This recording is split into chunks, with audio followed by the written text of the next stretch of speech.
සියලු දෙනාම ආදරෙන් පිළිගන්නවා අපේ ඇඩ්වෙන්චර් YouTube channel එකට. ඉතින් අද ආවේ අපි පොඩි විශේෂ වීඩියෝ එකකට. ඒ තමයි අපි අලුතෙන් ගත්තු බයික් එක ගැන සම්පූර්ණ විස්තරයක් දෙන්න. ඉතින් අපි යම් බයික් එකේ විස්තරය බලන්න.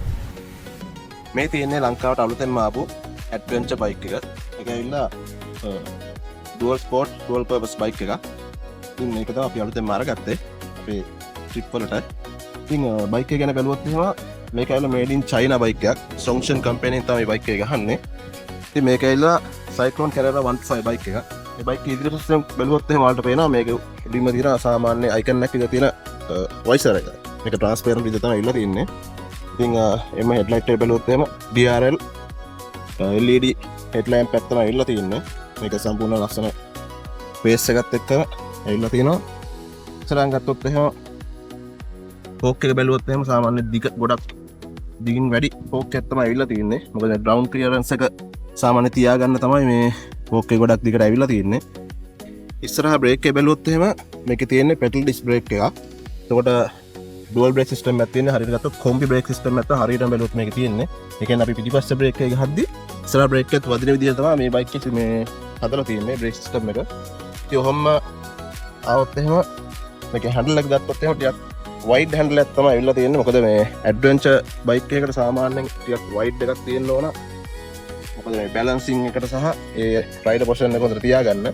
ඉතින් ඒත් එක්කම අපිට hand guard ඇවිල්ලා තියෙනවා දෙපැත්ත. ඒක ගොඩක් අවශ්‍යතාවයක් තියෙනවා අනිවාර්යයෙන්ම මේ adventure bike එකකට තියෙන්න ඕන දෙයක් ඒක. මොකද අතු එළිය අරමයා වදින්න පුළුවන් අපේ අත්වල ආරක්ෂාවට තමයි අපිට ඒක මේ guard ඇවිල්ලා තින්නේ. ඒතර full tank එක ගැන බැලුවොත් මේ capacity එක ඇවිල්ලා ලීටර් 16ක් මේක තියෙනවා. ඒ capacity එක. ඉතින් full consumption එක බැලුවොත් එහෙම ලීටර් එකකට සාමාන්‍යයෙන් long ride එකකට කිලෝමීටර් 50ක් ආසන්න ප්‍රමාණයක් අපි ගත ගන්න පුළුවන්. ඒක සිටි එකකට වගේ බැලුවොත් එහෙම 40 45ක් වගේ full එකක් තමයි කරන්නේ මේ බයික් එකේ.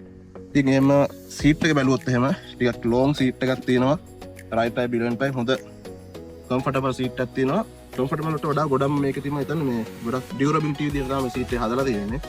ඉතින් ගොඩක් වෙලාට කිලුට වෙන්නේ මඩ ආරම වැදුනත් ටක් ගාලා ක්ලීන් කරන්න පුළුවන් විදිහට තමයි seat එක හදලා තියෙන්නේ. ඒත් එක්කම පිටිපස්සට ආවොත් එහෙම ඔයාලට බලා ගන්න පුළුවන් මේ carrier box එකක් තියෙනවා. මේකට තව box දෙකක් එනවා ඉදිරිපැත්තට. ඒක සාමාන්‍ය අපේ බඩු ගෙනියන්නේ අවශ්‍යතාවය වලට තමයි බඩු එන්න තියෙන්නේ. මේ box එක ඇවිල්ලා තියෙන්නේ. ඉතින් ඒත් එක්කම බැලුවොත් එහෙම LED signal lights ඇවිල්ලා තියෙනවා. ඒවත් හොඳ ෆ්ලෙක්සිබල් විදිහට තියෙනවා. මොකද ඒක අත්‍යවශ්‍යම දෙයක්. අනිවාර්යෙන් මේකට වැදුනොත් එහෙම ඩැමේජ් වෙන්න තු තියාගන්න තමයි ඒක විදිහට ඇවිල්ලා තියෙන්නේ. මේකේ tail lamp එක බැලුවොත් එහෙම LED tail lamp එකක් ඇවිල්ලා තියෙන්නේ. පොඩි ලස්සන ඇග්‍රෙසිව් ගතියක් තියෙනවා මේක. ඉතින් ඔහොම බැලුවොත් එහෙම පිටිපස්සේ brake system එක බැලුවොත් එහෙම පිටිපස්සේ ABS brake unit එකක් තමයි තියෙන්නේ. සාමාන්‍ය මේකේ ඉස්සරහා ABS ඇවිල්ලා නැහැ. පිටිපස්සට විතර ABS ඇවිල්ලා තියෙන්නේ. ඉතින් ඔහොම බැලුවොත් එහෙම මේක හල්ට වෙනවා මොනෝ shock එක. ඉතින් තියෙන ගොඩක් comfortable මොනෝ shock එකක් ඇවිල්ලා තියෙනවා. exhaust එක ගත්තොත් මේක තමයි standard exhaust එක. මේකේ ලොකු beat එකක් නැහැ. ඒ කියන්නේ සාමාන්‍ය 124 bike එකකින්ද ලොකු beat එකක් මේ generate වෙන්නේ නැහැ. ඒ ගොඩක් ලස්සන තියෙන. ඒ වගේම මේ guard එක ගත්තොත් එහෙම ගොඩක් හොඳයි. heat වෙන්නේ නැති වෙන්න පිටිපස්සේ යන විලියන්ට ගොඩක් safe විදිහට තමයි guard එක ඇවිල්ලා තියෙන්නේ. කොහොම ගත්තද ඉතින් rider type විදිහට footed ඇවිල්ලා තියෙනවා මේ විදිහට.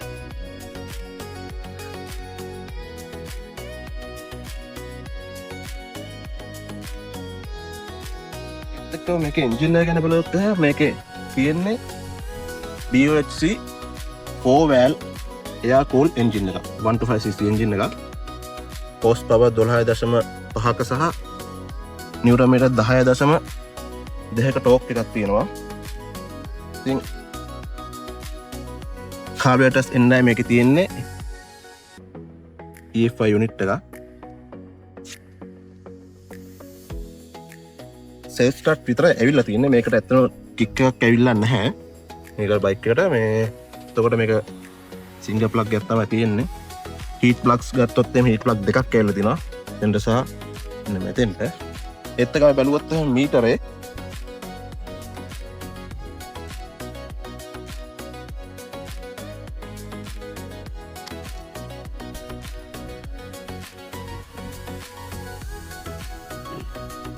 අපි මීටරේ බැලුවොත් එහෙනම් මේකේ මීටරේ තියෙන්නේ full color display මීටර එකක්.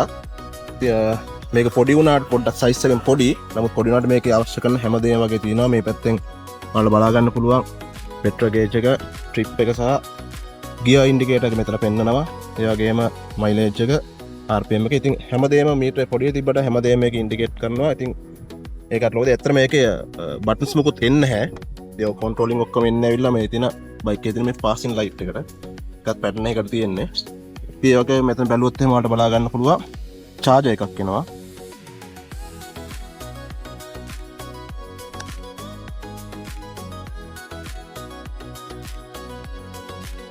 පිටිපස්සේ වීල් සයිස් එක එන්නේ 17. මේකට ස්පෝක් රිම් එකක් තමයි එන්නේ.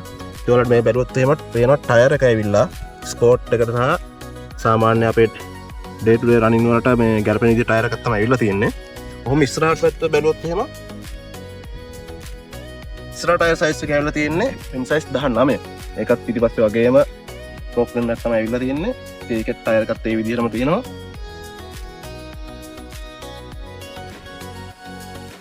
මේක නම් ෆුලි ක්‍රෑෂ් බාර් එක.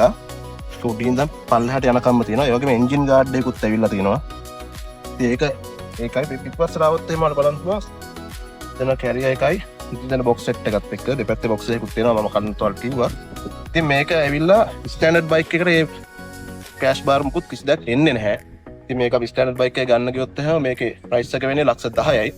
මේ අපි මේ ක්‍රෑෂ් බාර් මේ බොක්ස් එකත් එක්ක යන යුනිට් එකත් එක්ක ගත්තොත් 10,90ක් වෙනවා. ඉතින් මේ බයික් එක මම වලට ගන්න කිව්වා මේක මේඩ් ඉන් චයිනා බයික් එකක්. මේ බයික් එක ගෙන්නන්නේ යමාමෝටෝ කම්පැනි එකෙන්. ඉතින් වලට පර්චේස් කරනවා නම් මේක ෆුල් කෑෂ් විදිහට වලට ගන්න පුළුවන්. මේ විදිහට යුනිට් එක නැතුව හෝ ඇතුව ගන්නත් පුළුවන්.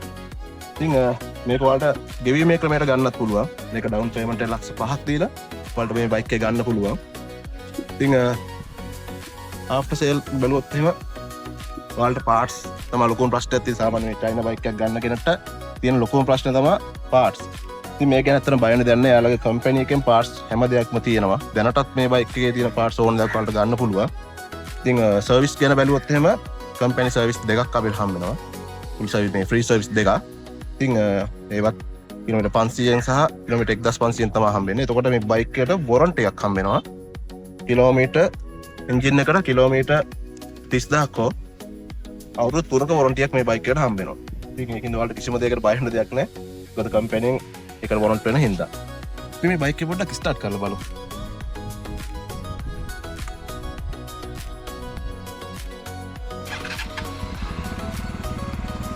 ස්ටාර්ට් කරපුවාම මෙහෙම තමයි තියෙන්නේ.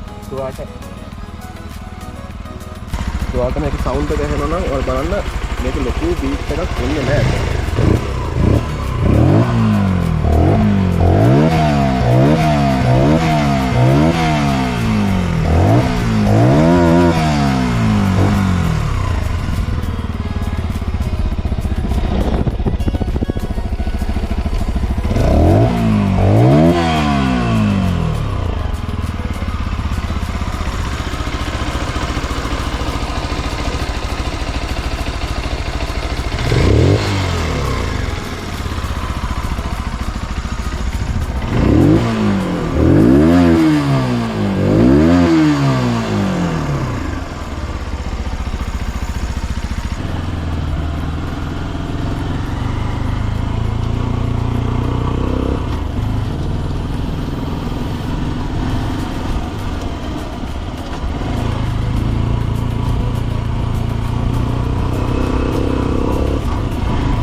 ඔයාලට බලුවම පේනවා ඇති මේක ඇත්තන ඕෆ් රෝඩ් වලට සුදුසු නැද්ද කියලා.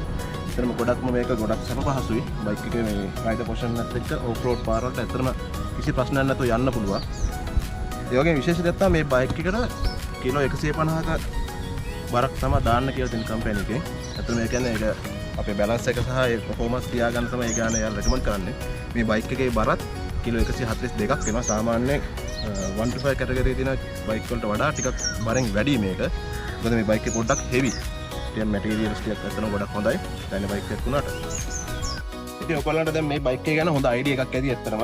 ඉතින් මේ බයික් එකම අරගෙන නැත්නම් ලොකු කාලයක් නැහැ. මම ලොකු ප්‍රමාණයක් ඇදලත් නැහැ මේ බයික් එක. ඉතින් මට දැනට මේ බයික් එකේ කිසි ප්‍රශ්නයක් නැහැ පදින විදියට. ඉතින් අපි බලමු ඉස්සරහට කොහොම වෙයිද කියලා. මොකද මේකට අපි කිලෝමීටර් 5000ක 10000ක වගේ ප්‍රමාණයක් දුකල ඉවරලා මේ බයික් එක හොඳ නරක හැමදේම අපි තාම වීඩියෝ එකෙන් ඔයාලට ඉස්සරහට ගේන්න. ඉතින් ඔයාලා මේ බයික් එක ගන්න ඉන්නවනම් ඔයාලට Yamamoto කම්පැනි මේ බයික් එක ගන්න පුළුවන්. ඒ ඔයාලට දැන් මම හිතනවා ඔයාලට බයික් නැති වෙයි කියලා මේ චයිනා බයික් එකක් වුණා කියලා. ඉතින් තව වීඩියෝ එකෙන් හම්බ වෙනකම් අපි එහෙනම් ගිහින් එන්න.